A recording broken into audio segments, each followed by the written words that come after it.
Hola, ¿qué tal? ¿Cómo están? Buen día. Gracias por la comunicación. Un gusto. Por favor, un placer, doctor. Un placer, doctor, a usted por tomarse este tiempo, un día viernes, y bueno, llamarlo porque la verdad estamos un poco preocupados, si bien creo que en Formosa todavía no hay casos, pero en la Argentina se empieza a escuchar un nombre desconocido, por lo menos para mí, llamado coqueluche. ¿De qué se trata esta infección o una enfermedad? Cuéntenos un poco de qué se trata, por favor. Bien, es una enfermedad que nuestros padres seguramente la conocen. Es la famosa tos convulsa o tos ferrina, se le llamaba. Hoy en día se lo llama más coqueluche. Es una enfermedad que se caracteriza por cuadros de tos.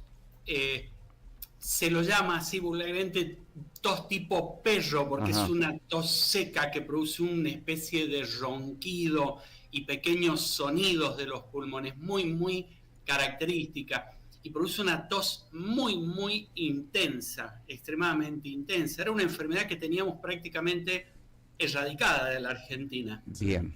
Y ha vuelto a aparecer este último año, entre el año pasado y este año, de la mano de otras enfermedades a las que llamamos en grupos enfermedades evitables por vacuna.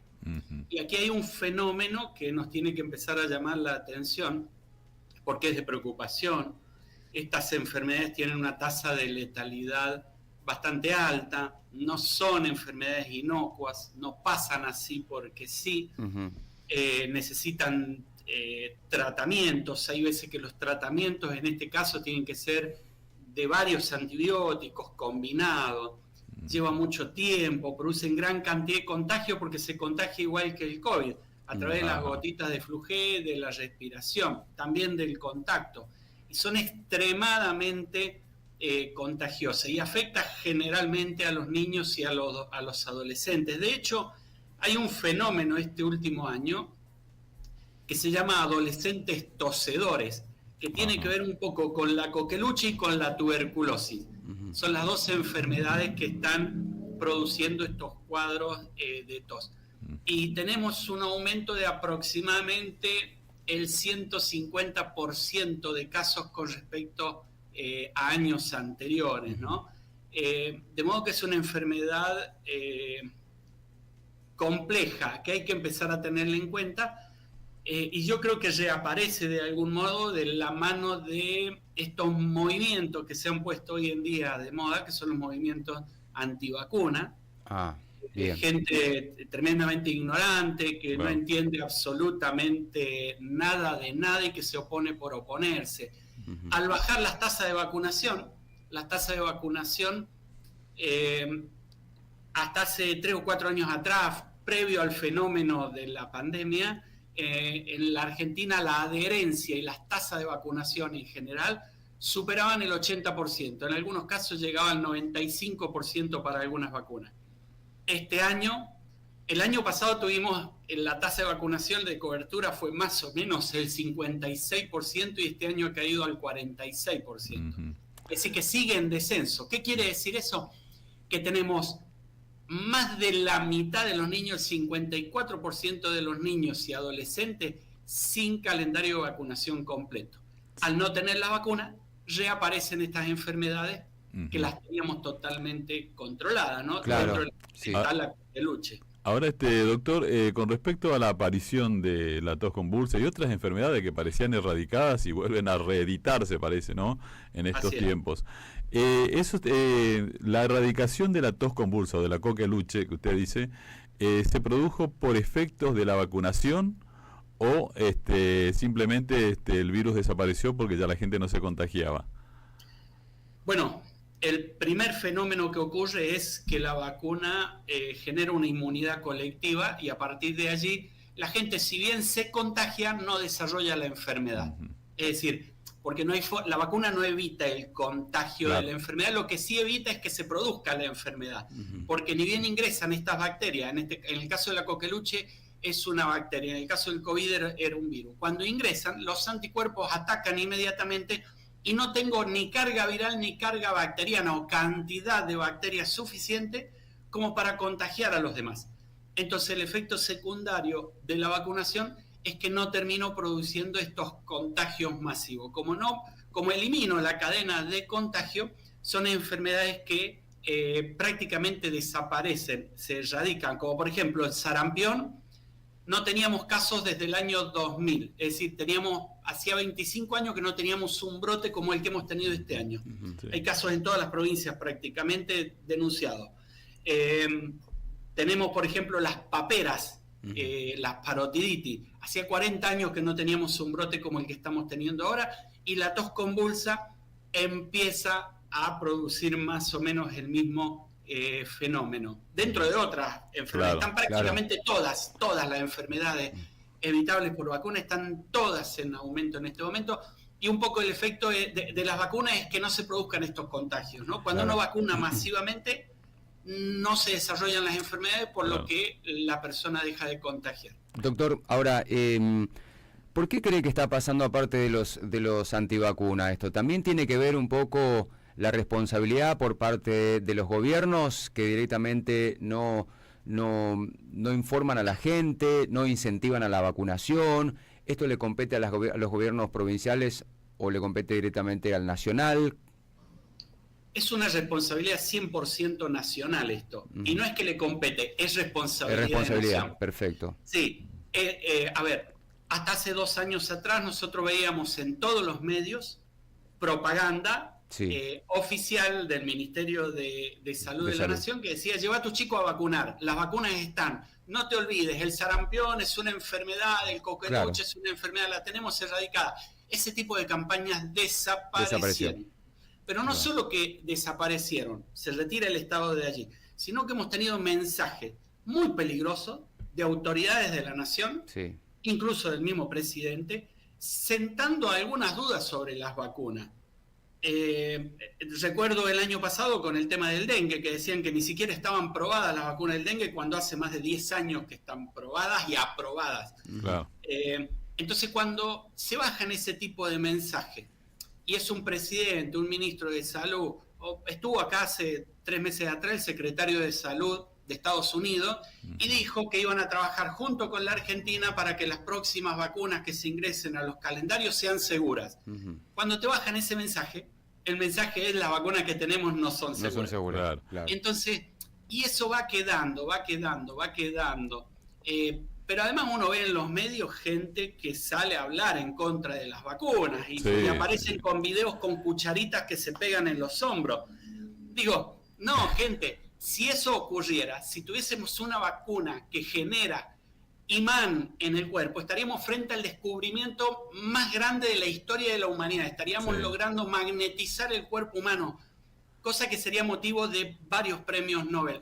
Claro. Bueno, lamentablemente, el presidente, que es el principal antivacuna, tiene una foto colocándose la vacuna del COVID. O sea, me parece medio... Siempre digo, son antivacunas, pero no son tontos. Exactamente. Digo, las vacunas las tienen todas y sus hijos están vacunados. Lo que pasa es que el discurso es hacia afuera. Hacia afuera, claro. Ahora, doctor, volviendo a la tos convulsa, hubo un crecimiento exponencial bastante grande, según la información que estamos viendo acá, desde julio, porque en el mes de julio se detectaron 66 casos confirmados, y hoy, en el mes de octubre, prácticamente a 2 meses y pico, 3 meses, tenemos 333 afectados en todo el país. Sí, y le diría más, hay 3.500 denuncias o notificaciones, que cuando esas 3.500 notificaciones comiencen a confirmarse, porque esto se manda a un laboratorio, el laboratorio es el que termina confirmando. Estas 3.400 y pico, 500 notificaciones que hay, se terminen de confirmar, van a ser muchas más de 333. Y esta tasa que muestran allí en el boletín epidemiológico, que es de allí donde usted me está dando el dato, de 100 y pico % de aumento, en realidad estamos hablando de un aumento de más de un 3.000%. Lo que pasa es que modificaron la forma en la que comparan, no comparan contra el año anterior, sino comparan contra la mediana de los últimos 5 años, lo que hace que este aumento baje y no nos muestre la realidad. Claro. Pero estamos hablando de más de un 3.000% real de aumento, porque hasta hace 2 años atrás no teníamos coqueluche en la Argentina. Hoy tenemos 3.500 casos notificados con 333 que están confirmados, ¿no? Lo que es una vergüenza. Sí. Que en un país como la Argentina, líder en salud pública, pues somos líderes en salud pública, aunque defenestremos la salud pública nosotros mismos. Pero sí. Argentina es un país modelo en temas de salud. Sí, hoy resulta que todo el mundo está en contra de la salud pública cuando 2 años atrás todo el mundo iba directamente. Es más, siguen yendo porque saben que no hay otra opción y es la mejor, sí, sin dudas. Ahora, doctor, yo no tengo duda de eso. Totalmente. Argentina está rankeado entre los 10 países con mejor salud pública y bueno, que nos pase esto, la verdad que es una vergüenza, ¿no? Totalmente. Y acá abro algún paréntesis porque hay algunas provincias que están trabajando bien y hacen un esfuerzo adicional, porque en esto de las campañas de vacunación, las vacunas son caras, las campañas son caras, sí. Y yo sé que hay varias provincias que hacen esfuerzos particulares e incluso algunos municipios, ¿no? Que tienen que hacer esfuerzos adicionales y terminan recargando todo el sistema de costo porque el Estado Nacional se retira un poco de esa responsabilidad que tiene. Lo que yo le quería preguntar, ¿el Coqueluche se da en alguna estación del año en especial y en algún lugar, digamos, en alguna región especial? Porque yo estaba viendo que, por ejemplo, en la zona de la Patagonia es donde hay muchos casos de esta enfermedad del coqueluche, Ushuaia, Tierra del Fuego. Sí, a ver, no hay una región. La región es simplemente por una cuestión de que allí llegó algún caso de coqueluche y termina difundiéndose. Pero sí es mucho más frecuente, es una de las enfermedades que llamamos respiratoria, es un poco más frecuente en el invierno. ¿Por qué en el invierno? Porque tendemos a tener más cerrados los ambientes. Entonces, si hay una persona adentro que está contagiada, va a terminar contagiando al resto. Por eso que estas enfermedades respiratorias generalmente se dan en épocas invernales, que es cuando tendemos a tener todo más cerrado. Pero el lugar podría haber ocurrido en cualquier lugar del país. Esto es lo bueno de la epidemiología, es que si tenemos un lugar en donde sabemos que hay un caso, ya tenemos que hacer un bloqueo allí, porque hoy la gente se moviliza mucho, viaja mucho de un lugar a otro y en 4 horas cruzó la mitad del mundo. Es así de simple. Entonces se va llevando esto. Por eso doctor, es importante, cuando uno localiza, bloquear ahí el caso. La última de mi parte, porque el tiempo en radio vio que es fatal. Con el tema del coqueluche, de la tos convulsa, volviendo a esta enfermedad, ¿en qué edades afecta más y cómo estamos nosotros aquí en Formosa con respecto a algunas provincias que están muy cerca, como Salta, por ejemplo, que ya se han detectado casos? Hay que tener algún tipo de cuidado, cómo hacer y cómo se detecta la enfermedad, doctor. Detectarla es bastante simple, porque es una persona que tiene mucha tos.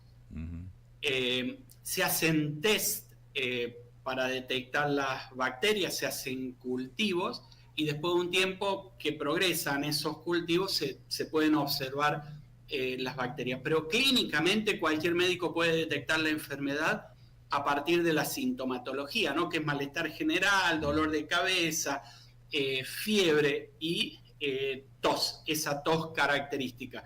De modo que se puede diagnosticar rápidamente y producir un bloqueo sobre esa persona para que no siga contagiando. ¿Qué grupos etarios se pueden contagiar más? En realidad todos.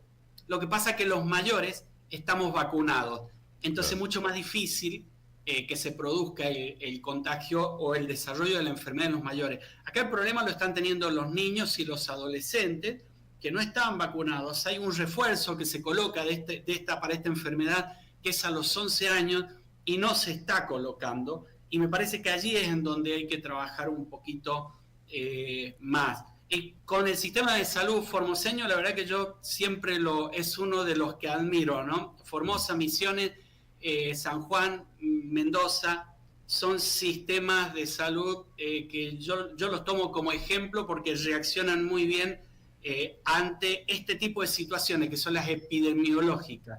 Así es que me parece que hay que empezar a llevar estos modelos al resto del país, en donde hay serios problemas, ¿no? Algunas provincias que están muy, muy complicadas a nivel de salud pública.